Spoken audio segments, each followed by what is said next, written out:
नमस्कार मित्रों, राजस्थान कर्मचारी चयन बोर्ड के द्वारा 2026 के वर्ष में आपकी टैक्स असिस्टेंट की भर्ती का भी आयोजन है वो करवाया जाना प्रस्तावित है। तो इस सेशन में हम चर्चा करेंगे कि ये जो टैक्स असिस्टेंट की भर्ती है इसके लिए क्या क्वालिफिकेशंस चाहिए होगा, कौन आवेदन इसके लिए कर सकेंगे, साथ ही साथ कितने पदों के लिए ये भर्ती है वो आपकी आएगी। तो इस पर भी हम इस डिपार्टमेंट जो इस वाणिज्यिक कर विभाग की ये भर्ती है, तो इस डिपार्टमेंट के अद्यतन जो अपडेटेड डेटा है इसके आधार पर हम देखेंगे कि कितनी क्या रिक्तियां हैं, कितने पदों पर ये भर्ती है वो आएगी, कब से कब तक ऑनलाइन आवेदन इत्यादि लिए जाएंगे, एग्जाम कब हो सकता है, इसके अलावा इसकी योग्यता, सिलेबस, परीक्षा स्कीम इत्यादि तमाम चीज़ें, और पिछली जो एग्जाम हुआ था इसका उसकी क्या कितनी कट ऑफ गई है उसके सिलेबस के आधार पर, वो सारी चीज़ें हम डिस्कस करेंगे। और आप अगर जेईएन की तैयारी कर रहे हैं, एलडीसी की तैयारी कर रहे हैं, कंप्यूटर अनुदेशक भर्ती परीक्षाओं की, इंफॉर्मेटिक्स असिस्टेंट जैसी भर्ती परीक्षाओं की अगर आपने पहले तैयारी की है या तैयारी कर रहे हैं, तो ऐसे अभ्यर्थियों के लिए ये भर्ती भी काफ़ी महत्वपूर्ण है, ध्यान देने योग्य है। तो आइए हम चर्चा करते हैं। सबसे पहले तो देख लेते हैं कि इस भर्ती के लिए शैक्षणिक योग्यता की आवश्यकता है वो पड़ेगी, तो वो क्या होनी चाहिए। तो ऐसे अभ्यर्थी जो कि 12th वाले इसमें काम नहीं आएंगे, ग्रेजुएशन आपकी कंप्लीट होनी चाहिए। ठीक है, पहली बात तो है ग्रेजुएशन। ग्रेजुएशन के साथ साथ में अगर आपने आईटी सेक्टर में ग्रेजुएशन की है, इंजीनियरिंग में अगर आपने कंप्यूटर साइंस या इंजीनियरिंग में आपने है वो ग्रेजुएशन की है, तो आप इसके लिए आवेदन है वो कर सकेंगे। या फिर आपने वो कहते हैं ना सिंपल वाली प्लेन वाली ग्रेजुएशन की है आर्ट्स इत्यादि में, तो उसके साथ में आपका कंप्यूटर का आपके पास में डिप्लोमा होना चाहिए। इसमें आप देखिएगा, पहली इसमें योग्यता है वो कही गई है कि कंप्यूटर साइंस या कंप्यूटर इंजीनियरिंग में या कंप्यूटर एप्लीकेशन में या कंप्यूटर साइंस एंड जो इंजीनियरिंग है इसमें, या इलेक्ट्रॉनिक्स में, या इलेक्ट्रॉनिक्स और संसूचना यानी कि आईटी के साथ में आपने ग्रेजुएशन कर रखा है, या कंप्यूटर साइंस में आपने ग्रेजुएशन कर रखा है, कंप्यूटर इंजीनियरिंग आपने कर रखी है, तो आप इसके लिए आवेदन कर सकेंगे। ये आपके पास में नहीं है तो दूसरा क्या ऑप्शन है, तो पॉलिटेक्निक इंस्टीट्यूट है, आईटीआई इत्यादि करवाते हैं, तो पॉलिटेक्निक संस्थान से आपने कंप्यूटर एप्लीकेशन से स्नातकोत्तर का जो डिप्लोमा है वो कर रखा है, या कंप्यूटर साइंस या इंजीनियरिंग में आपने जो 3 वर्ष का डिप्लोमा या इसके समतुल्य कोई भी डिग्री डिप्लोमा की है, तो भी आप इसके लिए आवेदन है वो कर सकेंगे। तीसरी बात है, केवल और केवल आपके पास में क्या है, ग्रेजुएशन है किसी भी स्ट्रीम में, चाहे आर्ट्स में हो, कॉमर्स में हो, साइंस में हो, किसी में भी आपने ग्रेजुएशन की है, तो उसके साथ में आपके क्या होनी चाहिए, भारत के द्वारा विधि द्वारा स्थापित या सरकार के द्वारा मान्यता प्राप्त किसी भी संस्थान से आपके पास में कंप्यूटर साइंस, कंप्यूटर एप्लीकेशन या आईटी में क्या होना चाहिए, डिप्लोमा होना चाहिए, या इसके समतुल्य कोई भी आपका कोर्स है वो होना चाहिए। ठीक है, तो ग्रेजुएशन किसी भी स्ट्रीम में आपने की है, तो उसके साथ साथ में आपके पास में आईटी का, इंफॉर्मेशन टेक्नोलॉजी या कंप्यूटर साइंस या कंप्यूटर एप्लीकेशन का आपके पास में डिप्लोमा होना चाहिए। आरएससीआईटी जैसे सर्टिफिकेट से काम नहीं चलेगा। ठीक है, इसके अलावा आपने ग्रेजुएशन की है, ग्रेजुएशन के साथ में इलेक्ट्रॉनिक्स विभाग या भारत सरकार के नियंत्रणाधीन राष्ट्रीय इलेक्ट्रॉनिक्स और सूचना प्रौद्योगिकी संस्थान द्वारा जो संचालित ओ लेवल या इससे हायर लेवल का कोई भी आपका प्रमाण पत्र का पाठ्यक्रम है वो आपने किया है, तो आप आवेदन कर सकेंगे। तो कहने का बात इसमें मेन बात ये है कि आपके ग्रेजुएशन होनी चाहिए, किसी में भी ग्रेजुएशन चलेगी, और ग्रेजुएशन के साथ में कंप्यूटर का ओ लेवल का जो प्रमाण पत्र या इससे हायर लेवल का या इसके समकक्ष लेवल का कोई भी आपके कंप्यूटर का आपके पास में डिप्लोमा हो, तो आप इसके लिए आवेदन है वो कर सकेंगे। ठीक बात है। दूसरी क्या है कि इसमें आपकी टाइपिंग टेस्ट भी ली जाएगी।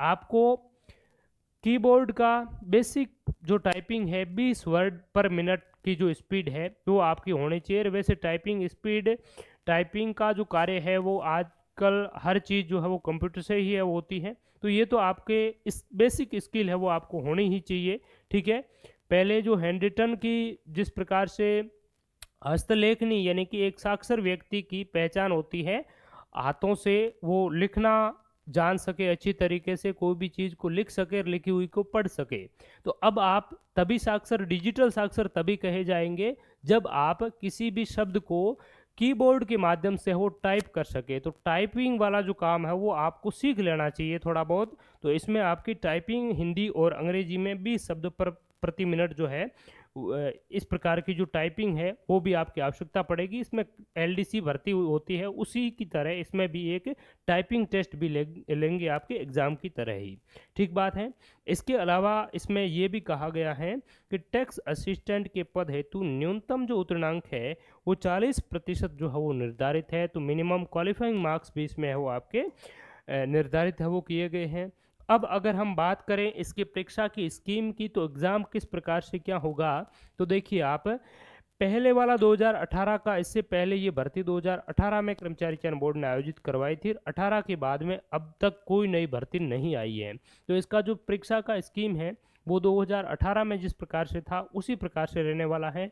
सेवा नियमों में कोई चेंजेस नहीं हुआ है, तो परीक्षा स्कीम में भी चेंजेज होने की संभावना नहीं है। और ये जो परीक्षा स्कीम है वो कर्मचारी चयन बोर्ड नहीं बनाता है, संबंधित डिपार्टमेंट के सेवा नियमों के अनुरूप ही वो जारी होता है। ठीक है। और अगर संबंधित डिपार्टमेंट ने कर्मचारी चयन बोर्ड को अगर कहा, इस बार अगर कहते हैं कि कर्मचारी चयन बोर्ड अपने अनुसार इसमें है वो कोई मॉडिफिकेशन कर सकेंगे, तो कर्मचारी चयन बोर्ड जिस प्रकार से वनपाल का सिलेबस इन्होंने चेंज किया है उसी अनुरूप सिलेबस में बदलाव भी किया जा सकता है। लेकिन उसमें राजस्थान का सामान्य ज्ञान डेफिनेटली है वो आपका पूछा ही जाएगा। हिंदी और अंग्रेजी डेफिनेटली पूछी ही जाएगी, क्योंकि इसमें हिंदी इंग्लिश टाइपिंग भी करवा रहे हैं। तो ये कुछ सब्जेक्ट है वो तो आपके इसमें फिक्स ही रहने वाले हैं। इसके अलावा टैक्स असिस्टेंट का कैलकुलेशन का काम है, तो मैथ्स रीजनिंग भी आपकी इसमें आना ही है। तो यहाँ पर देखिए आप प्रीवियस सिलेबस की अगर हम बात करें तो पिछली बार इसमें जो है वो आपके 2 स्टेज में ये भर्ती का पूरा आपका है वो कंप्लीट भर्ती हुई थी, जिसमें पार्ट फेज फर्स्ट के अंतर्गत आपका रिटर्न है वो एग्ज़ाम करवाया गया था, और फेज सेकंड के अंतर्गत आपका क्या हुआ था, कंप्यूटर प्रोफिशिएंसी टेस्ट यानी कि कंप्यूटर दक्षता परीक्षा है वो हुई थी। यानी कि टोटल कुल मिलाकर के आपके 200 मार्क्स का रिटर्न एग्जाम था, 2 पेपर थे, और 100 मार्क्स का आपका टाइपिंग टेस्ट था। 300 मार्क्स के आधार पर आपकी मेरिट बनी थी। और पिछली बार की कट ऑफ की बात करें तो 80% कट ऑफ है वो गई थी। पेपर बहुत ही ईजी है वो इसमें आया था, वो भी मैं आपको बताऊंगा पेपर भी पिछली बार है वो किस प्रकार से क्या था। तो देखिए पहला जो आपका पेपर होगा इसमें 200 मार्क्स का, उस पेपर में 3 गुना अभ्यर्थी है उनको कंप्यूटर टेस्ट के लिए है वो आपका बुलाया जाएगा, उनको है वो टाइपिंग टेस्ट करवाया जाएगा। उसके बाद में फाइनली आपकी फर्स्ट और सेकंड पार्ट से वो मेरिट बनेगी। अगर सिलेबस की हम बात करें तो पेपर फर्स्ट में यानी कि जो पार्ट फर्स्ट है रिटन एग्जाम, इसमें भी आपके 2 पेपर रहेंगे।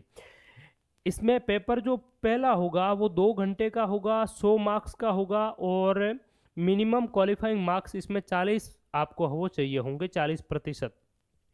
अगर हम बात करें तो इसमें क्वेश्चन में क्या पूछा जाएगा, पेपर जो फर्स्ट होगा वो लैंग्वेज का होगा, हिंदी एंड जनरल इंग्लिश। ठीक है। तो इसमें आप देखिए पार्ट ए, पेपर फर्स्ट का पार्ट जो ए है वो हिंदी और इंग्लिश का होगा, यानी कि 50 क्वेश्चंस आपके इसमें पूछे जाएंगे हिंदी और इंग्लिश के। ठीक है। जिसमें आपकी बेसिक वाली, इसमें डिटेल में ज़्यादा नहीं बताया गया है। इंग्लिश की अगर हम बात करें तो इंग्लिश में इन्होंने कहा है नॉलेज ऑफ हिंदी, हिंदी का सामान्य ज्ञान होना चाहिए आपका। English language and will based on error recognition, जो आपकी एरर डिटेक्शन है वो चीज़ें पूछी जाएंगी। फिल इन द ब्लैंक्स होंगे जिसमें प्रीपोजिशन है, आर्टिकल है, वर्ब्स इत्यादि, वोकेब है, स्पेलिंग है, ग्रामर है, सेंटेंस स्ट्रक्चर है। वो आप प्रीवियस इसका पेपर देखेंगे तो आपको और अच्छे से वो पता चल जाएगा इसका। अगर बात करें जनरल बी पार्ट की, तो बी पार्ट में भी 50 क्वेश्चंस पूछे जाएंगे। पिछला जो पेपर हुआ था उसमें पेपर जो फर्स्ट हुआ था उस पेपर फर्स्ट में हिंदी के 25 प्रश्न है, 25 ही इंग्लिश के। तो ये आपके हिंदी और इंग्लिश के 50 क्वेश्चंस हो गए, और बाकी 25 क्वेश्चंस राजस्थान जीके के पूछे गए थे, जिसमें बाकी वाले जो है 25 तो राजस्थान जीके के, और 25 जो क्वेश्चंस है जिसमें साइंस भी था। इसके अलावा अगर हम बात करें तो ज्योग्राफी, कल्चर, जिसमें इंडियन पॉलिटी इत्यादि वो सारी चीज़ें थी। करंट अफेयर्स के भी कुछ क्वेश्चंस थे, वो कुल मिलाकर के आपके जो 25 जीके राजस्थान का और 25 बाकी वाली जो चीज़ें कुल मिलाकर के आपका 50 प्रश्न ये थे। कुल मिलाकर के 100 प्रश्न है वो आपके पेपर फर्स्ट में पूछे गए थे। और पेपर जो सेकंड होगा वो आपका अर्थमेटिक और रीजनिंग बेस्ड है, यानी कि इसमें 50 प्रश्न रीजनिंग के और 50 ही प्रश्न मैथ्स के हैं वो पूछे जाएंगे, और बहुत ही बेसिक से प्रश्न है वो, बहुत आसान से प्रश्न है वो पिछली बार है वो आपके पूछे गए थे इस पेपर के, और इसलिए इसकी कट ऑफ जो है वो पिछली बार 80% के आसपास में है वो आपकी रही थी final cut off. Part second की अगर हम बात करें तो इसमें आपका कंप्यूटर दक्षता परीक्षा है वो होगा, ठीक है। यानी कि ये जो पार्ट फर्स्ट है इसमें 2 पेपर होंगे, और पार्ट सेकंड यानी कि 2 पेपर होने के बाद में 200 मार्क्स में से आपके 3 गुना अभ्यर्थियों को है वो इसमें मेरिट बना करके बुलाया जाएगा। फिर 3 गुना अभ्यर्थियों से टाइपिंग टेस्ट करवाया जाएगा। टाइपिंग टेस्ट में आपका हिंदी की टाइपिंग 15 मिनट की, इंग्लिश की टाइपिंग 15 मिनट की होगी, और स्पीड जो है वो 20 वर्ड पर मिनट टाइपिंग हिंदी और इंग्लिश बहुत है वो आपकी रहेगी। और इसके साथ में पार्ट ए में तो टाइपिंग, और पार्ट बी में आपको क्या है, MS एक्सेल का है वो आपको जो है टेस्ट है वो होगा। जिस प्रकार से LDC इत्यादि भर्तियों में जो होता है वर्ड में 10 मिनट की एफिशिएंसी टेस्ट है, यानी कि कितने दक्ष हैं आप माइक्रोसॉफ्ट एक्सेल में, ठीक है। तो वो चीज़ आपसे है वो यहाँ पर करवाई जाएगी। उसमें कुछ एक फीचर होते हैं, जैसे एक्सेल में किस प्रकार से किसी भी जो डेटा है उसको आप उसका मल्टीप्लाई करते हैं, जोड़ते हैं, या मेनली बेसिक कैलकुलेशन होती है, तो वो चीज़ें उस प्रकार से है वो इसमें आपकी रहती हैं। तो ये कुल मिलाकर के आपका इसका सिलेबस है। अब अगर हम बात करें कि अगर सिलेबस इसका चेंज हो जाए, तो अगर चेंज हुआ तो नया जो राजस्थान कर्मचारी चयन बोर्ड के पास में जो सिलेबस है वो आपका ये डाल सकते हैं। और अगर आप तैयारी करें फिलहाल, तो ये जो सिलेबस है राजस्थान का इतिहास, राजस्थान की कला संस्कृति, राजस्थान का भूगोल, और भारत का जो संविधान है, और उसमें राजस्थान की पॉलिटी और राजस्थान की इकोनॉमिक्स, तो इसको आप आधार मान करके, या फिर प्रीवियस इसका सिलेबस है या JN का सिलेबस है, तो वो भी JN के सिलेबस में भी जो राजस्थान GK का पोर्शन है तो उनको आधार मान करके आप इसकी तैयारी है वो जारी रख सकते हैं। और अगर आप जो दूसरी पहले की भर्तियों का विज्ञापन जारी हो चुका है उसकी अगर आप तैयारी कर रहे हैं तो निरंतर रूप से करते रहें। इसका भी सिलेबस थोड़ा सा आप ध्यान में रखिए, और साथ ही साथ इसको भी आप ध्यान में रखते हुए चलिएगा। और जैसे ही भर्ती आएगी तो अगर आप एलिजिबल हैं तो इसके लिए आप आवेदन है वो कर लीजिएगा। और पिछली बार जो पेपर हुआ था इसमें आपका GK के इस प्रकार के जो सवाल है वो पूछे गए थे, आप देख सकते हैं। पहले बहुत ही वन लाइनर जो क्वेश्चंस है वो पूछे जाते थे, अब जो है वो पैटर्न काफ़ी अच्छा कर्मचारी चयन बोर्ड का भी हो गया है। तो इसके लिए राजस्थान GK के लिए हमने सभी परीक्षाओं के लिए कॉमन टेस्ट सीरीज भी शुरू कर रखी है RSSB की सभी कॉम्पिटिटिव एग्जाम के लिए, जिसमें 15 प्रश्न राजस्थान भूगोल और इकोनॉमिक्स का है नवीनतम आर्थिक सर्वे के अनुसार। 15 ही इसमें आपको टेस्ट मिलेगा राजस्थान इतिहास कला संस्कृति के, 10 टेस्ट आपके संपूर्ण जिसमें पूरा आपका राजस्थान का GK रहेगा। तो इस प्रकार से आपको ये टेस्ट प्रैक्टिस नवीनतम पैटर्न के अनुसार, और प्रयोगशाला सहायक के लिए भी हमने वैसे GK का जो है वो कोर्स शुरू कर रखा है, JN भर्ती परीक्षा के लिए भी कर रखा है, और एक राजस्थान की सभी कॉम्पिटिटिव एग्जाम के लिए कॉमन बैच भी हम हमारे मोबाइल एप्लीकेशन पर है वो चल रहा है। तो उसमें अगर आप एनरोल हो जाते हैं तो राजस्थान का कोई भी एग्ज़ाम हो उसका राजस्थान हिस्ट्री कल्चर ज्योग्राफी और राजस्थान की इकोनॉमिक्स इत्यादि वो सारी जो चीज़ें आपके एक ही साथ में हो इंक्लूड है वो हो जाएगी। तो उससे भी आप इन भर्ती परीक्षाओं की अच्छी तैयारी और कर्मचारी चयन बोर्ड के वर्तमान परीक्षाओं के पैटर्न के अनुसार आप बहुत बेहतरीन तैयारी कर सकते हैं। अब ये भर्ती आएगी तो कितने पदों पर ये भर्ती का विज्ञापन जारी हो सकता है। तो पिछली बार आपकी भर्ती जो आई थी वो 168 ऐसे कुछ पद थे, 170 से कम ही थे पिछली बार 2018 में जब इस भर्ती का विज्ञापन जारी किया था। अब अगर हम बात करें वाणिज्यिक और कर विभाग के वार्षिक प्रशासनिक जो प्रतिवेदन है हर साल जारी किया जाता है राजस्थान के प्रत्येक डिपार्टमेंट के द्वारा, तो इस प्रशासनिक प्रतिवेदन में 31 दिसंबर 2025 की स्थिति में रिक्त पद और कार्यरत जितने भी जो भरे हुए पद हैं, स्वीकृत पद, कार्यरत और रिक्त, इन पदों का विवरण है वो रखा गया है। तो इसमें अगर हम बात करें तो टैक्स असिस्टेंट कर सहायक ये 15 नंबर बिंदु पर ये दे रखा है, और इसमें टोटल इसके सेक्शन पद है कार्य जो आपके स्वीकृत टोटल जो पद हैं वो कितने हैं, 610 इसमें टैक्स असिस्टेंट आपके इस डिपार्टमेंट के हैं, जिसमें कार्यरत 344 हैं और रिक्त पद है वो 266 हैं। ये डाटा करीब 2 महीने पहले के हैं, 31 दिसंबर 2025 के हैं, महीने दो महीने पहले के हैं। तो उस समय 266 थे, उसके बाद में हो सकता है इनका और आपका पद जो आपका प्रमोशन इत्यादि हो जाए, ये पद और है वो आपके खाली हो जाए, तो कुल मिलाकर के आप ये मान सकते हैं कि पिछली बार जितनी भर्ती आई थी उससे ज़्यादा ही आपकी आएगी। 100 उससे प्लस आप मान करके चल सकते हैं। 168 पिछली बार थी, अब 200 है, 60 प्लस आप वो मान करके चल सकते हैं। इतनी तो आपकी आएगी ही। और अभी जो एग्ज़ाम है, कब इसका विज्ञापन इत्यादि जारी होगा, तो उस संबंध में राजस्थान कर्मचारी चयन बोर्ड के चेयरमैन ने ट्वीट के माध्यम से एक ये जानकारी दी है।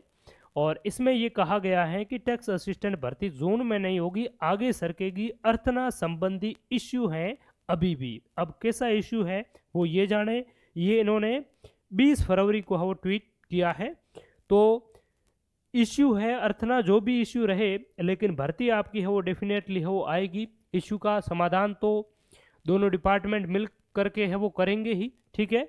तो जो भी इश्यू है, लेकिन आपकी 250 से अधिक पदों पर ये भर्ती है वो आएगी। जब तक भर्ती आपकी कंप्लीट हो जाएगी तो उस लगभग आपका फाइनल रिजल्ट से, यानी कि फाइनल नहीं, आप 2 गुना की बात करें, 3 गुना, तो 3 गुना से रिजल्ट से पहले आपकी इस भर्ती में 300 से ज़्यादा जो पद हैं वो ऐड हो सकने की जो संभावना है। और प्रीवियस कट ऑफ की बात करें तो आप ये कट ऑफ है वो देख सकते हैं। ये 300 में से कट ऑफ है, और 300 में से आपकी कितनी कट ऑफ गई है? 241 पिछली बार है वो कट ऑफ गई है। क्योंकि एक पेपर पूरा मैथ्स और साइंस जो रीजनिंग का था, तो मैथ्स और रीजनिंग जो आपके ज़्यादातर जिन्होंने आपका कंप्यूटर साइंस से या फिर इंजीनियरिंग इत्यादि बैकग्राउंड से अभ्यर्थी हैं, तो उनकी बहुत अच्छी थी। तो लगभग सारे क्वेश्चंस है वो उन्होंने कर लिया था। जीके बहुत आसान है वो आया था। और उस समय पिछली बार एलडीसी की भी भर्ती साथ में थी, तो एलडीसी वाले जो अभ्यर्थी काफ़ी अच्छी तैयारी वाले थे, तो इस वजह से जो है वो पिछली बार जो कट ऑफ है वो काफ़ी ज़्यादा है वो हमें देखने को मिली थी। और इस बार भी पेपर का जो पैटर्न है वो किस प्रकार से क्या रहता है, पैटर्न अभी आप देख ही पा रहे हैं। लेकिन इसका जो सिलेबस का स्कीम जो है वो लगभग पहले जैसा ही रहेगा। तो Rajasthan history art and culture के ये जेईएन वाला जो सिलेबस है, ये अगर आप अच्छी तरीके से वो कर लेते हैं तो राजस्थान का जीके इससे आप बेहतरीन हो जाएगा। और जेईएन के भी अगर आप तैयारी कर रहे हैं डेडिकेटेडली, तो इसके लिए भी ऑनलाइन क्लासें वो चल रही हैं, तो इससे आप हिस्सा बन सकते हैं। और साथ ही साथ कर्मचारी चयन बोर्ड के और आरपीएससी के जितने भी लेटेस्ट जो एग्ज़ाम्स हुए हैं उनके पेपरों का सॉल्यूशन हमारे इस यूट्यूब चैनल पर है वो डाला हुआ है। बहुत सारी क्लासेज हैं, तो वो आप डेली बेसिस पर एक एक पेपर है वो ज़रूर देखिएगा, ताकि आपको बहुत अच्छी तरीके से कर्मचारी चयन बोर्ड के प्रश्न कहाँ से बन रहे हैं, कैसे बन रहे हैं, वो आपको चीज़ें अच्छी तरीके से है वो समझ आएगी। तो उन पेपरों का सॉल्यूशन बिल्कुल फ्री में अवेलेबल है, तो उनको आप ज़रूर है वो देखिएगा। और भी आप अच्छी तरीके से अगर चाहते हैं कि हमें कंप्लीट जो है वो चीज़ें हैं वो पढ़नी है, टॉपिक वाइज एक एक चीज़ें हैं वो अच्छी तरीके से कंसेप्ट और थ्योरी अच्छा से क्लियर है वो करना है, तो हमारे इस कोर्स का आप हिस्सा बन सकते हैं और अपनी तैयारी को और बेहतर बना सकते हैं। तो थैंक यू सो मच, बहुत बहुत धन्यवाद। और भी इस भर्ती के संबंध में आपकी कोई डाउट हो, क्वेरी हो, तो कमेंट सेक्शन में आप है वो बता सकेंगे। इसी के साथ में आप सभी का शुक्रिया। जय हिंद।